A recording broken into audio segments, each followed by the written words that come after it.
Hi, good morning everyone. We're having a very special week this week. This week is the liberation of the Balatanya, and we say this is the Rosh Hashanah for Hasidus, and give a bracha l'shana tova.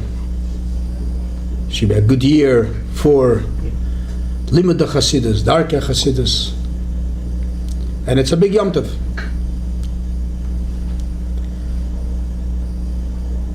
And this leads us into Shabbos of this week, Shabbos Parshas Vayeshev, the famous story with Yosef that we are learning all about him this week.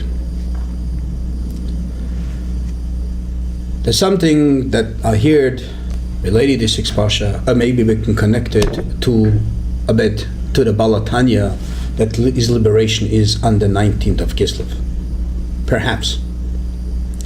And this is, in this week's Parsha, we're learning about Yosef as being a slave by his master. His name was Potiphar, and the woman, the wife, her name was Potiphera.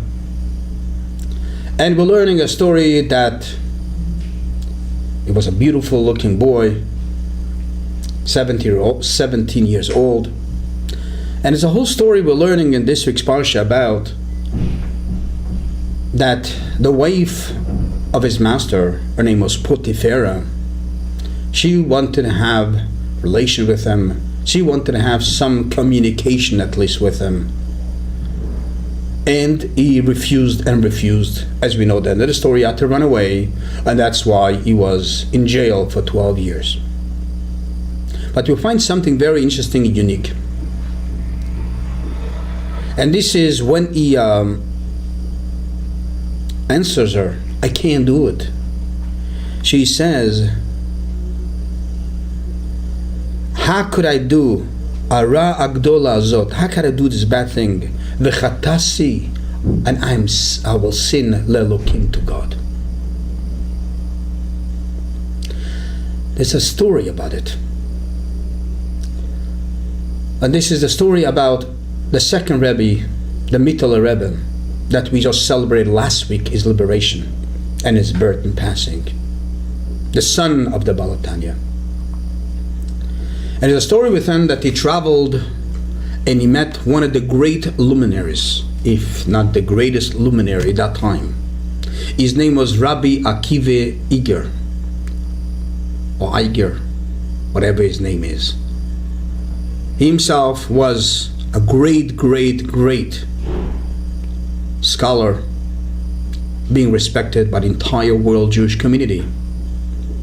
But he was not Chabad, and he was not even Hasidus. He was completely in the other fans. But a very great fellow. By the way, his grandson, his name was Ablei Baleiger, he became a Chassid and he became a Rebbe after. He was a Kotsker Chassid, a Chassid of Reb Mendel of Kotsk. But it's a side point. But the grandfather we're talking about is Rabbi Akiva Iger. They met together in the Mittler Rebbe in a certain area. It was a vacation resort perhaps. And Rabbi Akiva Iger asked the Mittler Rebbe, tell me something good, but please, you always tell me Hasidus. I don't relate to that. Something that I can relate to.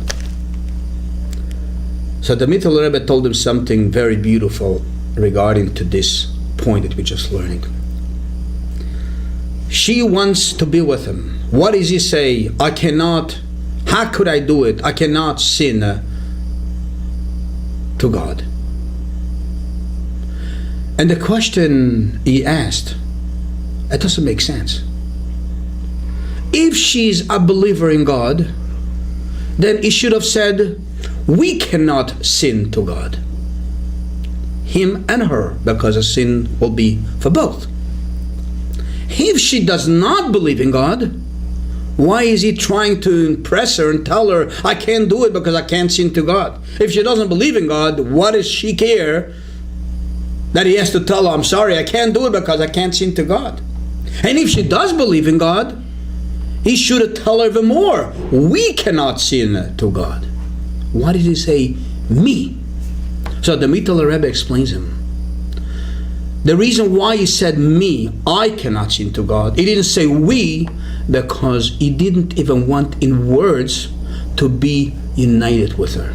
Would he say to her, we gonna sing to God? It becomes a we, it becomes some kind of communication, it becomes some kind of bond. He didn't want even a bond in words. Words are powerful. He didn't want a bond like that. Well, that's why he said, I will sing to God. He didn't want to include her, because he didn't want to include him even in his words. That's the Mittler Rebbe explained this to Rabbi Akiva Eger in the famous story there, that he was very impressed with that. He says, wow, you Chassidus, you have beautiful, beautiful explanations. But the lesson that we can learn from that story is the power of words. That we see Yosef, even words, it also can affect. And this is why he didn't want in words bring her in together with him. I want to connect that to the Balatanya that we're celebrating is liberation. Also the idea of words, but in a positive way. That was in a negative way because he didn't want to connect with her with words. But in a positive way, his idea of words. When this is while the Alter Rebbe was in jail. As we know, he came into jail. They arrested him for one reason only, because of spreading Hasidus, supporting the Hasidim in Israel. As we know that story, let's not get into it now. But he said himself, when he asked me all the questions, when I just say with my mouth that I'm not a Chassid, I'm not connected to the Baal Shem Tov, they would let me free. Everything would work out perfect. I could have just said that. Just with the words. Just say that word. I'm not a Chassid of the Baal Shem Tov. They would let me go. Because that was the main thing that had against me.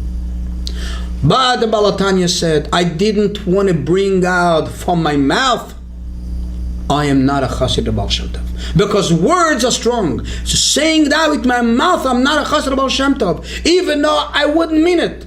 Even though I just said it. It's nothing. I didn't mean anything. But the words, I didn't want to say, because just by saying the word, I would in a certain sense separate myself from the Baal Shem Tov.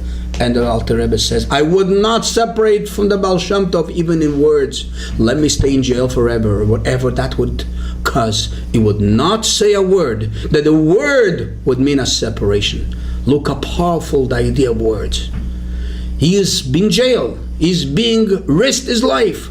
They want to execute him. But he will not say a word that from this word sounds that he's disconnected from Baal Shem Tov. He will not say the word, I'm not a Chassid of Baal Shem Tov. Even though he doesn't mean it. But he said it. The power of words. Let's learn from Alter Rebbe how he risked his life, just his words to be positive and strong words. How we should value and judge every word we're saying. Every self all, a beautiful Yom Tov, Avitas Kislev, a beautiful Shabbos, and a good Yom Tov to all.